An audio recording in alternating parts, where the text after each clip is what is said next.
오늘 숙제를 우리가 세 가지를 좀 풀어볼 텐데요. 일단 중국과 EU의 관세 협상은 도대체 언제 해결이 될 것이며, 자, 이런 부분은 지금 미국 증시에 어떠한 영향을 좀 미칠 것인가를 우리가 한번 좀 체크해 봐야 될 것 같고요. 자, 트럼프와 파월 지속적인 금리 인하 압박을 주고 있습니다. 자, 이러한 방향성은 우리가 앞으로 남아있는 6월, 7월, 9월 FOMC에서 어떻게 우리가 투자자로서 행동을 해야 될지 그 부분도 한번 체크를 해보도록 하겠고요. 자, 마지막으로 미국에서도 관심 가지는 한국 증시입니다. 네, 포트폴리오를 조정해야 되는 시점인가, 이런 부분도 오늘 같이 체크를 해보도록 하겠습니다. 자, 오늘 이러한 숙제, 정말 뭐 굵직굵직한 숙제인데요. 이러한 숙제를 같이 이어가실 분을 모셨습니다. 그레너리 투자자부 이완수 대표 모시고 같이 이야기해 보도록 하겠습니다. 안녕하세요, 대표님. 안녕하십니까. 예. 숙제가 많네요. 숙제가 많죠. 제가 어려운 오늘 쓰다 보니까 네, 어려운 숙제들. 예, 제가 오늘 논술형으로 좀 준비했습니다. 네, 그렇습니다. 예. 네. 자, 그래서 오늘 먼저 첫 번째, 지금 관세 협상에 네. 대한 계속 삐그덕거리고 있어요. 그렇죠. 네. 예, 뭐 중국도 뭐 8월까지는 조금은 완화가 됐다라고 싶지만 뭐 지금 시진핑과 트럼프가 언제 통화할 것이냐, 뭐 이런 이야기도 좀 나오고 있는데 그렇죠. 네. 대표님께서 어떻게 보고 계십니까? 일단은 사실 제가 좀 행간을 좀 읽어야 돼요. 예, 우리가 예. 보았을 때는 야, 중국하고 EU하고 이거 이제 관세만 협상하다가 이거 예. 종치는 거 아닌가 그런 얘기를 많이 하세요. 예, 근데 제가 보는 관점은 미국이 이제 중국이든 EU든 분명히 관세는 협상에는 어느 정도의 성과를 나올 텐데 예. 그 성과가 나왔을 때 가장 혜택을 볼 수 있는 것은 반도체뿐만 아니라 AI 업종들이다. 미국에. 그걸 보자. 이제 예. 그걸 이제 말씀드리고 싶고요. 예. 먼저 지금 중국 먼저 보면 사실 제네바 협상 이후에 되게 기대감이 컸었어요. 맞아요. 예, 근데 그때는 사실 이제 상호 관세율만 조정을 한 거고 그 이후에 90일 동안 유예를 주면서 뭘 하겠냐면 품목별 관세는 이제 이때 이제 조정을 하겠다고 얘기를 한 거거든요. 네. 근데 지금 보시면 중국과 이제 미국의 관세 협상은 반도체하고 히토류가 딱 얽혀 있다. 반도체와 히토류가 얽혀 있다. 그렇죠. 중국 입장에서 사실 가장 필요한 것은 반도체고, 예. 그다음에 미국 입장에서 필요한 것은 히토류다. 근데 히토류가 없으면 반도체를 만들기가 힘드니까. 당연하죠. 예. 그것뿐만 아니죠, 이제. 예. 잘 보시면 이제 미국 같은 경우가 이제 이걸 이제 보셔야 돼요. 다들 야 이거 미국이 반도체 밸류체인을 다 갖고 있거든요. 그러니까 전 세계에서 가장 좋은 밸류체인은 반도체 밸류체인 미국이 갖고 있어요. 예. 전에는 이제 파운드리가 없었지만 그 TSMC를 갖고 또 인텔이 또 파운드리를 보강해주면서 수직 계열화가 다 돼 있단 말이에요. 그래서 팹리스부터 시작해 범용 반도체, AI 반도체다 장비 소재까지 딱 밸류체인이 딱 잡혀 있습니다. 그런데 중국 같은 경우는 사실 많이 따라왔어요, 지금요. 그런데 한국보다 더 좋은 게 중국은 밸류체인으로 지금 끌고 간다는 거죠. 한국은 뭐 삼성전자, SK하이닉스 보면 사실 뭐 D램 쪽이잖아요. 낸드 플래시 이런 것만 생산하잖아요. 대만 보면 TSMC 같은 경우는 파운드리만 있어요. 근데 중국 같은 경우는 팹리스 쪽에서 하이실리콘이라든지 꺼신 마이크로, 범용 쪽에서는 양쯔, 창신, 웨이얼 반도체, SMIC라든지 화홍, 파운드리까지 다 끌고 왔거든요. 그다음에 AI 반도체가 없어요. 그다음에 장비 쪽에서는 나우라든지 에이맥이라든지 톰프 마이크로 이런 것들이 지금 전반적으로 한 7나노 정도를 지금 생산하기 시작했어요. 근데 미국 같은 경우에는 지금 저 5나노를 이미 상용화해서 한 5년 전부터 다 쓰기 시작했고요. 지금 이제 한 2나노, 3나노로 들어가거든요. 그러면 기술력으로 본다면 한 10년 정도 차이가 납니다. 대신에 중국은 밸류체인을 전체를 개발한다는 거죠. 그래서 사실 저는 무섭다고 생각해요. 한국을 따라잡을 수 있는 여지가 크다는 거거든요. 그렇다고 하면 지금 저희가 중요한 점을 하나를 뭘 봐야 되면 트럼프 행정부가 언제까지 중국에 대해서 반도체를 계속 수출 규제를 할 건지. 왜냐하면 저는 곧 조만간 푼다. 예, 푼다. 왜냐하면은 지금 이렇게 보시면 될 것 같아요. 전 세계에서 미국이 지금 반도체 밸류체인을 갖고 있어요. 그런데 지난번에 중동에서 한번 보시면은 셀주 얘기를 막 했어요. 셀주 얘기를 했는데 뭐 비행기 파는 거, 뭐 무기 파는 거, 에너지 파는 거, 그럼 항상 하던 거잖아요. 자동차 파는 거. 그런데 거기다 뭘 팔았냐면 AI 반도체 팔았죠. 맞아요. 그다음에 데이터 센터까지 팔았어요. 예. 이게 뭐냐면은 미국이 잘 갖다 팔거든요. 그러면은 앞으로 이번 2기에서는 반도체라든지 AI도 다 세일즈 여기에 들어간다. 저는 한국에 갖고 데이터 센터 다 팔고 갈 것 같아요. 지금 트럼프가. 아니 근데 지금 뭐 젠슨항도 반도체 규제 실패했다라고 강경하게 이야기를 하고 있는 거고. 그렇죠. 네. 그 이면에서는 이러한 논리가 있잖아요. 그러니까 과거에는 규제를 했는데 오히려 미국 반도체에 의존하게끔 만들었었던 전략이 좋지 않았었겠냐. 더 좋다는 거죠. 예. 그게 지금 1월 달에 예. 사실 이제 미국이 반도체 독점적으로 생산하고 소비를 다 했었거든요. 그런데 이제 중국에 이제 딥시크 사건 터지면서 예. 그때부터 이제 글로벌로 생산과 수요가 이제 분산이 됐단 말이에요. 그렇죠. 그렇다고 보면은 미국이 반도체 체인을 이걸 밸류 체인을 갖고 전 세계를 계속 리딩을 하려면은 중국을 잡고 가야 돼. 근데 이제 저도 이제 많은 이제 고민을 좀 했는데 사실 이게 딥시크라는 것 자체가 되게 역사적인 순간이랐던 게 뭐냐면 지금에 있는 정도도 네. 뭐 가능하네. 라는 그런 인식을 지금 중국 반도체 기업들이 가지고 있다 보니까 과연 이게 미국의 정말 첨단 AI 반도체가 지금 이렇게 필요할 것인가? 네. 이거에 대한 퀘션 마크가 조금 있는 것 같아요. 그러니까 이런 것들을 시장에서는 대표님께서는 어떻게 보고 계세요? 사실은 이제 그게 이제 대표적인 게 이제 브로드컴이거든요. 예, 예. 브로드컴이 항상 엔비디아를 막 대체한다고 그래요. 예, 예, 근데 맞아요. 저는 그건 말도 안 된다. 왜냐하면 쉽게 해서 이제 엔비디아의 GPU 같은 경우에는 그냥 포르쉐라고 보시면 돼요. 엄청 빠르고 엄청 좋고 예, 엄청 예. 효율적인 그런 비싼 차예요. 예, 예. 그런데 이 브로드컴이 만드는 아이작 같은 경우에는 예. 쉽게 얘기해서 집에서 돈 많은 사람이야 뭐 여러 대 살 수 있잖아요. 그렇죠. 근데 뭐 일반 가정 같은 경우는 포르쉐 한 대 있으면은 이제 뭐 소나타라든지 네. 좀 작은 차가 또 필요하잖아요. 그래요? 세컨차가 필요하잖아요. 약간 급이 조금 네, 그쵸? 크네요. 예. 이게 있어야 되잖아요. 그게 이제 브로드컴이에요. 예. 그러니까 쉽게 해서 중국이 만약에 돈 많은 데는 메타라든지 구글이라든지 마이크로소프트 이런 데는 다 GPU 갖다 써요. 돈 그렇죠. 많으니까. 예, 예. 근데 돈 없는 데들은 이 GPU를 다 못 쓰니까 예. 브로드컴 거가 아이작까지 갖다 쓴단 말이에요. 그런 컨셉이기 때문에 저는 상호 보완적이에요. 상황 보완적이다. 그렇죠. 중국도 솔직히 말씀드릴게요. 쓰라고 그러면은 다 GPU 갖다 쓸 거예요. 돈 그렇죠. 많은데. 그렇죠. 그런데 지금 그걸 못 쓰니까 아이작 이런 걸 갖다 쓰는 거예요. 그렇게 보셔야 될 것 같고. 만약에 규제를 풀게 되면은 오히려 일부 미국 칩에 대한 의존도가 높아지면서 더 높아지죠. 예. 오히려 이게 좀 상황이 역전될 수도 있는 그런 몰래 부분이다. 해적판 다 예. 수입해 갖고 하잖아요. 중국에. 근데 만약에 반도체 규제를 푼다라는 것 자체가 이 무역 협상에서 뭔가 우위를 점해야 되는데 미국 입장에서는 네, 뭔가 희토류 때문에 힘들어하다 보니까 반도체 규제를 푸는 그런 모양새가 되면 안 되죠. 뭔가 앞으로 협상에서 큰 어떤 문제가 생길 것 같으니. 그러니까 둘이서 지금 이게 예. 협상이 지금 계속 안 되는 거죠. 예, 미국 쪽에서는 자꾸 반도체 규제를 지금 풀면 안 되는데 예. 풀고 젠슨왕이 가서 많은 수출을 하면 그건 사실 미국 국익에 엄청난 이익이거든요. 예. 근데 아직 이제 자존심이죠. 그렇죠. 근데 반대로 중국 같은 경우 히토리 같은 경우에도 저 세계 정제된 히토리의 한 80에서 90%를 중국에서 생산해요. 예. 그러다 보니까 히토리가 쓰는 데가 뭐 전기차, 인공위성, 로켓, 반도체, 스마트폰, 방위산업, 원자료 전부 다죠. 다 해요. 가장 피해를 보는 데가 일론 머스크예요. 전기차, 로켓 뭐다 써야 되니까. 그러네요. 예. 그렇죠? 근데 지금 재고가 한 3개월치 정도가 있다고 그래요, 미국이. 그래요? 네, 그다음에 중국 같은 경우도 AI 반도체를 재고를 쌓아놓은 게 지금 한 6개월치 정도 갖고 있다고 그래요. 그래서 미국이 90일 정도 유예 기한을 준 게 이거 재고 이것을 보고 있다. 그렇다고 보면은 지금 한 달 정도 지났단 말이에요. 지금 예. 그렇다고 보면은 아마 6월 중순 이후 한 말쯤 정도 돼 갖고는 시간적으로 보면은 서로 간에 어느 정도 협상이 이제 들어가야 된다. 합의가 돼야 된다. 예. 만약에 협상이 됐을 경우에 저는 물론 AI 반도체를 모든 걸 다 풀어주지는 않을 거예요. 뭐 안보 문제 이런 게 있으니까. 그렇지만은 범용 반도체는 이미 중국이 만들고 있기 때문에 범용 쪽은 다 풀어줄 수도 있고 장비 이런 건 다 풀어줄 수가 있을 것 같아요. 예. 그랬을 경우에 아까 제가 말씀드린 밸류체인 중에서 뭐 팹리스 쪽, 뭐 마벨이라든지 브로드컴, 범용은 마이크론, 뭐 글로벌 파운드리, AI는 뭐 인텔, AMD, 엔비디아, 장비는 AMD, 램리서치, KLA까지 이 모든 회사가 다 수혜가 볼 수 있다는 거죠. 그러니까 최근 보시면은 예. 미국에 있는 반도체 업종이 다 가요.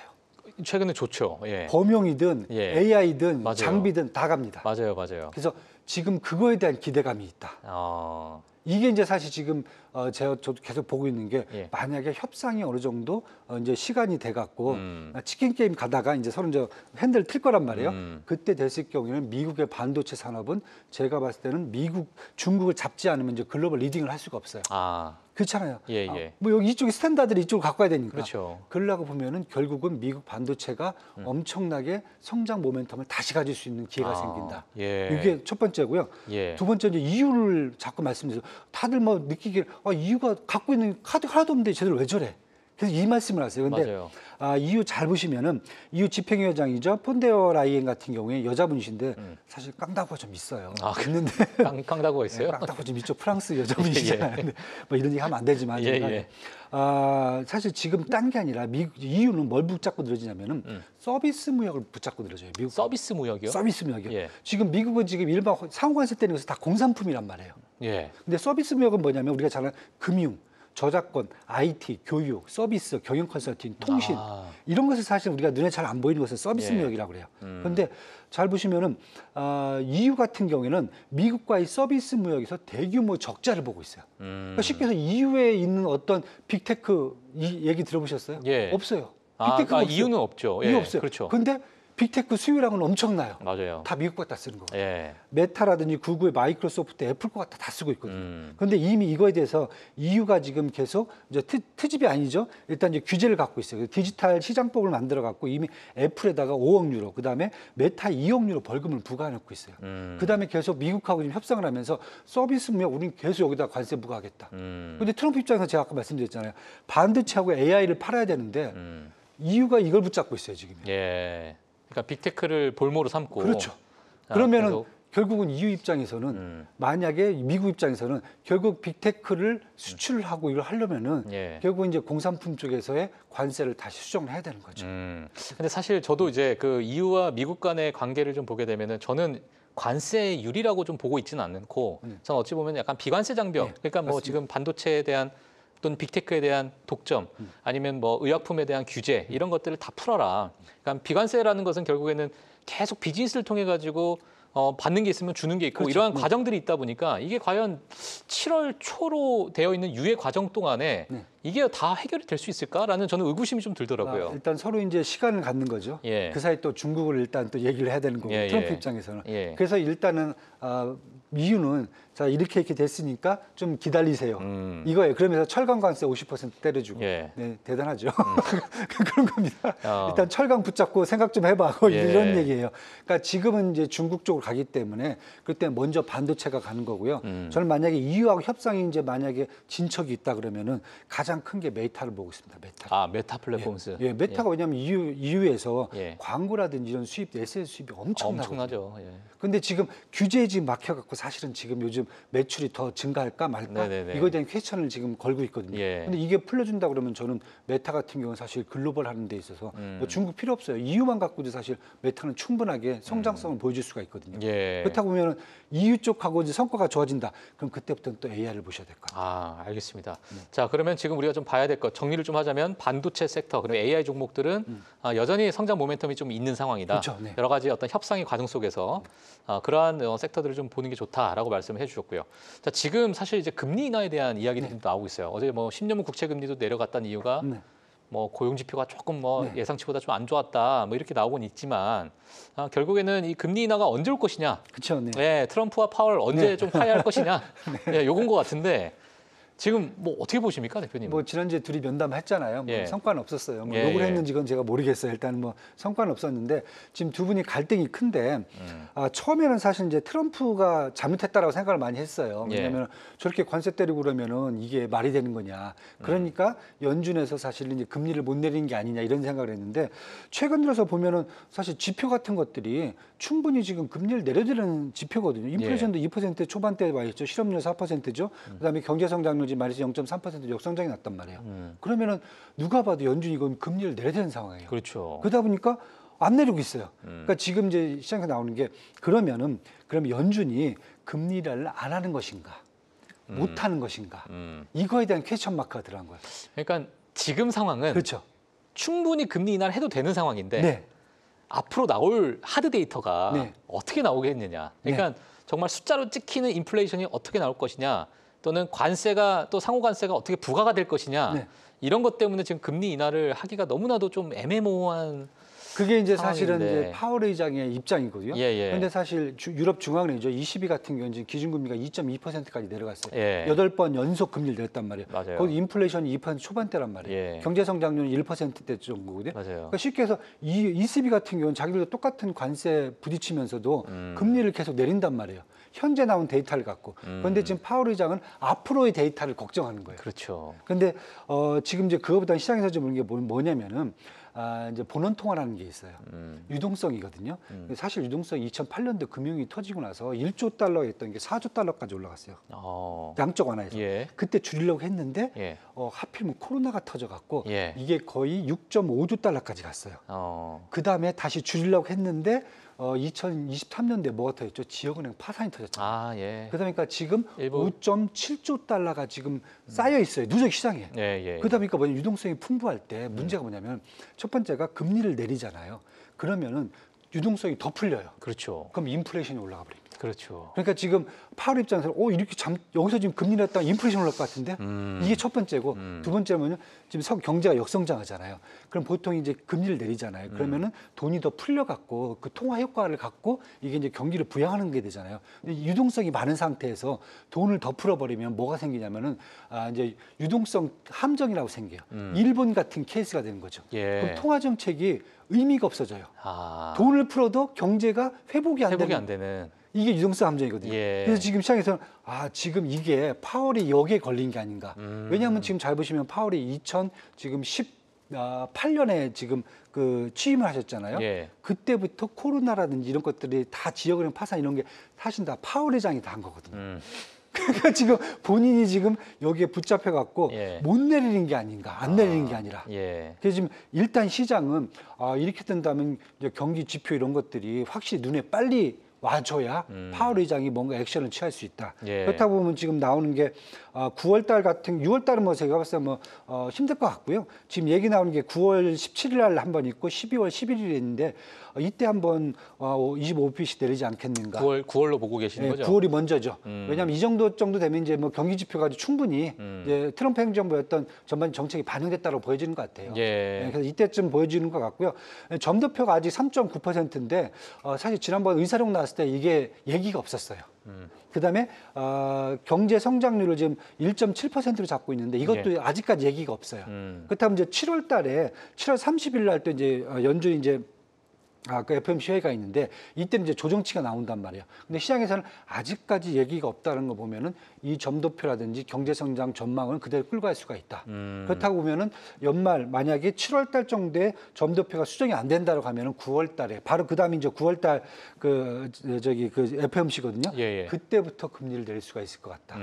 일단 저희가 중요한 건 6월 달에 나오는 점도표를 한번 체크를 해보고 방향의 뭐 연준 위원들의 방향, 그렇죠. 제롬 파월이 가지고 있는 또 리더십도 거기서 그렇죠. 우리가 확인할 수 있잖아요. 네네. 그러니까 이제 그런 것들이 지금 내부적으로는 어떤 의견을 갖고 있는지가 그렇죠. 6월에 조금은 더 자세하게 나올 수 있다. 조금 뭔가 시장에 언급을 줘야 그렇죠. 그래야 시장이 이제 사실 뭐 안 내리더라도 예. 이제 구두로상으로 이제 얘기를 해줘야 시장이 좀 안정을 취하고 그렇죠. 이게 나오는데 예. 사실은 6월 달은 지금 뭐 전반적으로 본다면은 사실 파월 의장이 뭔가 해줘야 되는 타이밍이거든요. 예. 근데 아직 그게 없으니까 시장이 이제 불안한 거죠. 계속. 불안하다. 네네. 예. 그래서 아마 저는 이제 7월 달에는 이제 조정이 나오겠지만은 그 전에 6월 달 이번에 뭐 금리는 안 내리더라 하더라도 예. 아마 구두상으로 연준의 전반적인 어떤 스탠스는 좀 언급을 해줘야 시장이 그걸 믿고 더 성장 모멘텀을 갖고 할지 안 할지를 판단할 수 있는 기준이 된다. 이렇게 좀 알겠습니다. 보셔야 될 것 같습니다. 자, 그러면 지금 뭐 파월과 트럼프의 금리 인하 또는 뭐 중국과 EU에 대한 여러 가지 관세 협상 뭐 이런 것들이 좀 나오긴 했는데 제가 조금 질문드리고 싶은 게 개인적으로 시장이요. 네. 과거에는 이 경제 데이터에 따라서 좀 움직였는데 네. 뭐 어제도 뭐 고용 지표 나와도 뭐 그래도 혼조세로 마감했습니다. 그러니까 시장은 지금 현재 전혀 반응을 하고 있지 않아요. 그렇죠. 네. 그러니까 금리 인하를 뭐 하든 뭐 아니면은 관세가 어떻게 되든 그렇죠. 네. 과거에 비해서는 전혀 지금 움직이고 있지 않다 보니까 오히려 지금 선물 시장은 또 소폭이지만 그렇죠. 올라가고 있는 상황이고요. 네. 이런 상황은 결국에는 이제 우리가 보고 있는 경제 지표가 네. 어떤 플레이어로서 역할을 하고 있지 않다라고 우리가 해석할 수밖에 없을 것 같은데. 그게 아니라 저는 이제 예. 민감도가 떨어졌다. 민감도가 떨어졌다. 왜냐하면 거기에 적응이 돼버리는 거죠. 그럼 시장은 지금 무엇을 보고 있다고 생각하고 계세요? 일단 지금은 예. 관망세예요. 관망을 하고 있다. 관망하는 거죠. 예. 그러니까 왜냐하면은 이미 우리가 관세 관련된 데이터라든지 아니면 이제 매크로 데이터들은 지금 다 알고 있어요. 알고 있고. 다 알고 있죠. 예. 그런데 중요한 건 거기서 트럼프 대통령이 어떻게 행동을 해갖고 산업에 영향을 미칠지, 예. 아니면 이제 연준 파월 의장이 어떠한 정책을 통해서 이제 영향을 미칠지 예. 그걸 기다리는 거죠. 그걸 기다리고 있는 상황이다. 예. 그러니까 이제 거래량도 그렇게 많이 붙지고 그쵸, 않고 네. 있고. 예, 관망세라고 보시면 될 것 같아요. 그래서 제가 아까 말씀드린 대로 뭔가 해줘야 된다. 해줘야 이분들이 되는데. 해줘야 이제 뭔가 이렇게 좀 때려줘야 이 공이 당구도 뭔가 큐를 쳐줘야 이게 공이 돌잖아요. 예. 지금 공이 제자리에서 돌고 있다. 돌고 있다. 예, 누군가 쳐줘야 된다. 어. 딱 그런 타이밍이 지금 6월 달이라고 보시면 될 것 같아요. 알겠습니다. 자, 그러면 제가 오늘 또 무조건 또 질문을 드려야 되는 질문일 것 같은데 요거는 일단 한국은요. 네. 일단 정치적 불확실성은 해소됐습니다. 네, 그렇습니다. 예, 네. 뭐 대통령 21대 대통령 선거가 끝났고 네. 예, 새로운 대통령이 또 당선이 됐는데 지금 한국 시장이 좀 심상치 않아요. 네, 어우, 외국인 투자 자금 들어오는 거 자금 보게 들어오죠. 되니까 네. 엄청난 자금이 그렇죠. 지금 한국으로 네. 들어오고 있고 네, 네. 외신에서도 역대 뭐 가장 강력한 최근 들어서 네, 가장 그렇죠. 강력한 대통령이 될 것이다라는 네, 네. 의견들도 많이 나오다 보니까 맞습니다. 네. 지금의 약간의 저평가돼 있는 한국 시장에 자금들이 좀 들어가고 있는 것 같습니다. 네, 지금 우리가 지금 프리마켓 뉴욕이지만 네. 미국 시장과 네. 한국 시장에 대한 포트폴리오 조정을 우리가 지금 해야 될 타이밍인가라는 질문들을 많이 하고 계실 것 같아요. 네. 대표님께서는 저는 지금 상황 어떻게 보십니까? 당연히 지금 한국 시장으로 오셔야죠. 한국 시장으로? 네, 예. 왜냐하면 일단은 이제 미국 시장은 제가 관망세라고 말씀을 드렸잖아요. 예, 예. 그렇다면 일단은 약간 좀 캐시를 좀 갖고 시장을 좀 봐야 되는 타이밍이고 한국은 사실 지금 넣으셔야죠. 지금 이제 불이 붙었으니까. 불이 저는 붙었다고 보지도 않고요. 예. 시작도 안 했다고 봅니까? 시작도 안 했다고 보고 저는 일단은 한 5천은 봐야 된다. 5천 코스피 5천이요? 코스피 5천은. 예. 요즘 다니면서 그 얘기했더니 많이 댓글을 좀 안 좋게 다시더라고요. 정신 나갔다고 지금 그런데 제가 이제 뭐 간단하게 한번 설명을 드릴게요. 예, 좋습니다. 왜냐하면 이제 지금 외신들이 이 얘기를 했어요. 재정 확대 정책이 일단 긍정적인 신호다. 예. 재정 확대. 네, 재정 확대. 그리고 3개월 연속 외국인 자금 유입이 되고 있단 말이에요. 네. 사실 다른 것보다 지금 재정 확대에 대한 기대감이 커요. 첫 번째 외국인들 입장에서. 네네. 네, 그런데 이게 이제 보통 30조 얘기 지금 추경 얘기를 하고 있단 말이에요. 추경 얘기를 하고 있는데 저도 이제 이게 일단 가장 먼저 불을 지폈고 외국인들이 봤을 때 이 추경이 제대로 집행이 될 수 있다. 왜냐? 이번 가장 강력한 대통령이 됐잖아요. 예. 왜냐하면 의회가 민주당이 지금 167석이란 말이에요. 그러니까요. 정책만 갖다 놓으면은 예. 되게 본회의를 빨리 통과하니까. 효율적으로 예. 빨리 나올 수 있어요. 특히 이제 이재명 대통령 스타일 같은 경우에는 바로바로 액션을 받아내야 되거든요. 그렇다 보니까 지금 외신들도 그걸 보고 있는 것 같아요. 그럼 빨리 정책이 나오는데 첫 번째가 제가 이제 가장 큰 게 이제 재정 정책인데 재정 정책을 보시면은 역대하고 좀 다르게 추경 같은 부분들이 뭐냐면은 산업 지원이라든지 성장 위주의 정책이에요. 추경이에요. 예. 기존의 추경 보면은 개발이란 말이에요. 무슨 SRT 논다, 무슨 뭐 부동산 뭐 개발한다, 막 이런 데 막 추경을 막 썼단 말인데 사실 이번에 이재명 대통령 정책을 보면 사실 그런 부분들이 별로 없어요. 맞아요. 주택 얘기도 별로 없어요. 뭐냐면 목포 가면은 무슨 클러스터에다 짓겠다. 청주 가면은 여기다가 무슨 뭐 바이오 클러스터 짓겠다. 예, 예. 산업별 정책적으로 되게 푸시를 많이 해요. 그 다음에 국가가 나라가 성장을 하면 내수가 커져야 된다. 그래서 소비를 촉진해야 된다. 성장에 맞춰져 있는 지금 재정 확대 정책이거든요. 그렇다고 보면 가장 증시에 유리한 정책이라고 보시면 될 것 같아요. 첫 번째. 예. 일단은 재정이 풀려요. 그리고 또 다른 게 하나가 뭐냐면은 질적으로도 재정이 바뀌었지만은 양적으로도 재정이 바뀔 거다. 이게 무슨 말이냐면은 예. 2024년도 말 보시면은 GDP 대비 대한민국의 재정적 부채율이 45%예요. 45%. 네, 그러면 예. 별로 높은 건 아니거든요. 보통 한 60% 정도는 돼야 이제 이머징 마켓은 높다라고 봐요. 그런데 작년에 100조 원 정도가 재정 적자가 났어요. 예. 그런데도 불구하고 50%에서 45% 줄어들었어요. 이게 뭘 의미하냐면은 예. 다른 분들은 이게 말이 돼? 뭐 수치 잡나? 그러니까요. 그게 아니라 우리나라의 GDP가 커지는 거예요. 음. 시장 자체가 커졌단 시장 말이에요. 자체가 커졌으니까. 그렇죠. 예. 그러면은 우리나라의 예산이라든지 재정 정책은 커져야 돼요. GDP라든지 시장에 맞춰서 그러니까 커져야 그 돼요. 그릇에 맞게끔. 그래서 맞춰. 예. 근데 기존 정부들은 그 얘기를 안 한단 말이에요. 재정 적자가 얼마나 났냐 이것만 갖고 막 예. 머리를 막 싸매는 거예요. 예, 근데 예. 이번 정부는 그게 아니에요. 우리나라의 전반적인 GDP 수준 이 정도면은 우린 재정을 이만큼 갖고 와야 되게 맞다. 그렇게 지금 짜고 있단 말이에요. 이게 바로 제가 봤을 때는 외국인들한테 신뢰감을 주는 거죠. 예. 그러면은 재정 적자가 뭐 50조 원이 나도 상관없어요. 아니 그릇이 커졌는데 예. 조금 물이 좀 셀 수도 있죠. 그러니까 지금 사실 외국인 투자자들이 한국에 대해서 뭐 코리아 디스카운트다 했던 부분은 물론 뭐 여러 가지 뭐 상법에 대한 이야기도 있겠지만은 앞으로 한국의 경제 성장률을 봐라. 저출산을 봐라. 그죠. 고령화를 봐라. 뭐 이런 것들이 앞으로 미래에 대해서 끌어오다 보니까 결국엔 지금 상황 자체가 좀 힘들게 보여지는데 지금 최근에 이런 정치적 불확실성이 해소되면서 뭔가 성장을 이끌 것이다라고 기대감이 있다 보니까 외국인 투자자 자금이 한국으로 좀 들어오고 있는 상황이다. 일단 재정 정책을 먼저 보고 들어가요. 저는 이제 거기다가 예. 두 번째 통화 정책도 보셔야 된다. 통화 정책이요. 예, 왜냐하면 연말까지 한국은행이 한 2.0%까지 기준금리 인하 가능하다 저는 보고 있어요. 예. 왜냐하면 뭐 지금 트렌드 갔으니까요. 세 번째는 정부가 산업별 성장 정책을 쓰고 있는데 예. 첫 번째가 뭐 간단하게 말씀드릴게요. 예. AI 쪽에 100조 원 투자 얘기를 했단 말이에요. 이건 지금 당장 한국에 필요한 거예요. 그렇죠. 아까 제가 말씀드렸잖아요. 반도체 밸류체인도 안 돼 있어요. 예. 이걸 지금 해야 예. 그래야 우리가 글로벌로 갈 수 있어요. 그런데 이것을 스마트 시티, 스마트 정부를 통해서 정부가 먼저 수요를 갖고 가겠다는 거예요. 예. 그럼 수요도 이미 다 확보가 돼 있어요. 두 번째, 친환경 정책. 이건 무조건 해야 되죠. 사실 제 말씀은 되게 좀 그렇지만 원전은 사실 국내에서 지금 쓸 데가 없어요. 솔직히 말씀드릴게요. 그다음에 AI 헬스케어. 어차피 의료 시스템을 이제 의사를 갖고 할 수는 없잖아요. 의사가 없잖아요, 이제. 그럼 AI가 해야 되잖아요. AI 시스템 갖고 간다고 했잖아요. 알겠습니다. 마지막에 이제 외교 정책 쪽에서 중국 내수 확대 수혜주까지 다 예, 끌고 예. 싶단 말이죠. 그렇다고 보면은 장기적인 성장이 지금 세 개가 나 있어요. 재정 정책, 통화 정책, 산업 지원 정책. 이 세 가지를 본다면 저는 코스피 5천 충분하다. 알겠습니다. 네, 코스피 5천. 자, 이렇게 말씀을 해주셨고 여러 가지 이야기들을 해주셨습니다. 뭐 물론 우리가 좀 고민해봐야 될 그런 이슈들도 분명히 있고요. 기대감도 분명히 있는 그런 상황입니다. 저도 좀 그렇게 됐으면 좋겠고 예, 앞으로 또 어떻게 방향을 가져갈지 지켜보도록 하겠습니다. 오늘 너무나도 좋은 말씀해 주신 그레너리 투자자분 이완수 대표님은 여기서 보내드리도록 하겠고요. 다음 주에 또 뵙도록 하겠습니다. 감사합니다. 감사합니다. 예. 네, 자 오늘 6월 5일 목요일 프리마켓 뉴욕 여기서 마치도록 하겠습니다. 내일은 이제 현충일이고요. 저희는 다음 주 월요일에 아마 그 시간 동안에 주말 사이에 뭐 여러 가지 이야기도 좀 나올 것 같습니다. 자, 그 이야기 저희가 들고 월요일에 찾아뵙도록 하겠습니다. 시청해주신 여러분 감사합니다.